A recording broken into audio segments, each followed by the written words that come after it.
We are probably one of the last generations of Homo sapiens, because in the coming generations, we will learn how to engineer bodies and brains and minds. Now, how exactly will the future masters of the planet look like? This will be decided by the people who own the data. Now, why is data so important? It's important because we've reached the point when we can hack not just computers, we can hack human beings and other organisms. Now, what do you need in order to hack a human being? You need two things. You need a lot of computing power, and you need a lot of data, especially biometric data. But control of data might enable human elites to do something even more radical than just build digital dictatorships. By hacking organisms, elites may gain the power to re-engineer the future of life itself. Because once you can hack something, you can usually also engineer it. All of life, for 4 billion years, dinosaurs, amoebas, tomatoes, humans, all of life was subject to the laws of natural selection and to the laws of organic biochemistry. But this is now about to change. Science is replacing evolution by natural selection with evolution by intelligent design. Not the intelligent design of some god above the clouds, but our intelligent design and the intelligent design of our clouds, the IBM cloud, the Microsoft cloud. These are the new driving forces of evolution. And at the same time, science may enable life, after being confined for 4 billion years to the limited realm of organic compounds, science may enable life to break out into the inorganic realm. When this thing that I'm talking about happens, it's going to be exactly the thing that you're thinking about those super intelligent AIs. So the one thing I can tell you is they're not going to be like us. So alien means, different. These things that we're building are not going to be people. They might be really smart, they might be really good at all sorts of different things, but they're not going to be like us. They're going to be aliens. And they're going to be, I'm sorry to say, way smarter than every single person in this room in ways that we can't even comprehend. So this, of course, triggers a lot of alarm. One of the guys who talks about this is Elon, who says things like this, like, when you do this, beware.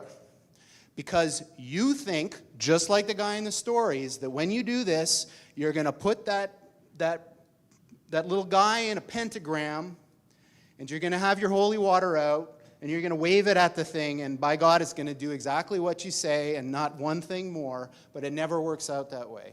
So this is an attitude that some are having, this emerging alarmism about the way this is going to go.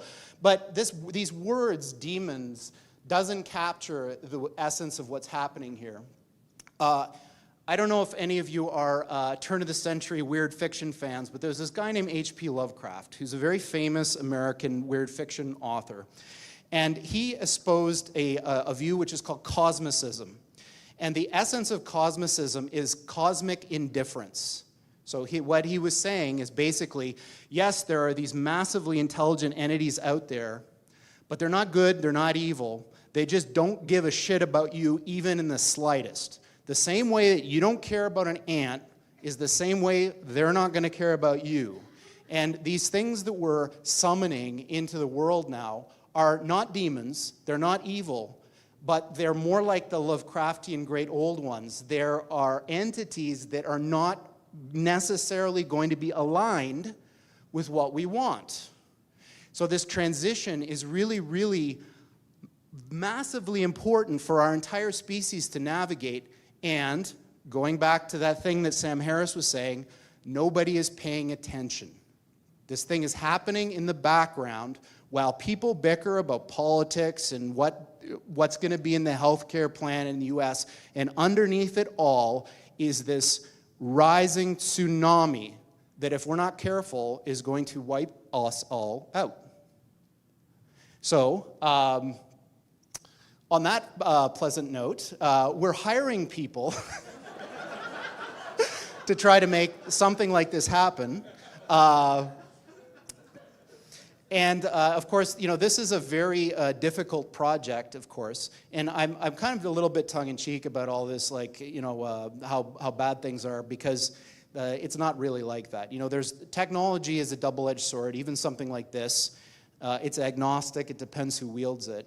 If you want to have a say in how all this goes down, you can't sit on the sidelines. Just think, what will happen to developing economies once it is cheaper to produce textiles or cars in California than in Mexico? And what will happen to politics in your country in 20 years when somebody in San Francisco or in Beijing knows the entire medical and personal history of every politician, every judge, and every journalist in your country, including all their sexual escapades, all their mental weaknesses, and all their corrupt dealings? Will it still be an independent country, or will it become a data colony? When you have enough data, you don't need to send soldiers in order to control a country. Alongside inequality, the other major danger we face is the rise of digital dictatorships that will monitor everyone all the time. This danger can be stated in the form of a simple equation, which I think might be the defining equation of life in the 21st century. B times C times D equals R, which means biological knowledge multiplied by computing power multiplied by data equals the ability to hack humans, R. If you know enough biology and you have enough computing power and data, you can hack my body and my brain and my life, and you can understand me better than I understand myself. You can know my personality type, my political views, my sexual preferences, my mental weaknesses, my deepest fears and hopes. You know more about me than I know about myself. And you can do that not just to me, but to everyone. A system that understands us better than we understand ourselves can predict our feelings and decisions, can manipulate our feelings and decisions, and can ultimately make decisions for us. Now, in the past, many tyrants and governments wanted to do it, but nobody understood biology well enough, and nobody had enough computing power and data to hack millions of people. Neither the Gestapo nor the KGB could do it. But soon, at least some corporations and governments will be able to systematically hack all the people. We humans should get used to the idea that we are no longer mysterious souls. Because what they're going to do is apply this machine to an area that I think is fundamentally important. It's a crux of our future as humans. And that's, can we build machines like us? So, building machines like us might be possible. I certainly believe it is. I might be wrong. But what I do know is that the types of approaches that people are taking now to build intelligent machines benefit immensely from what this machine that we've built does best. So what this center is about is applying this beautiful new computational idea in the service of trying to make intelligent machines.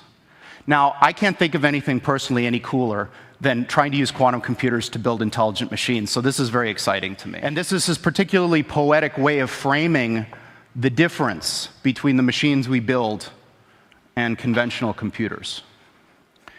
This is what they look like. There are two of them. These are from our lab in Burnaby in British Columbia. From the outside, they look like giant black monoliths. big metal boxes, about 10 feet on a side, 12 feet tall. And they are powered, they have a fridge inside them, a refrigerator that cools these chips to almost absolute zero. Just a wisp, a fraction of a degree above absolute zero. Hundreds of times colder than interstellar space. Amongst the coldest and most isolated and extreme conditions that humans have ever been able to engineer. These fridges, interestingly enough, which are called pulse tube dilution refrigerators, have a thing called a pulse tube, which emits a sound roughly once per second, which sounds eerily like a heartbeat. So if you have the opportunity to stand next to one of these machines, it is an awe-inspiring thing, at least for me. It feels like an altar to an alien god. They really are impressive machines. At the heart of this big box is a tiny chip about the size of your thumbnail. And on this chip resides all of the wonder and magic that makes this thing go.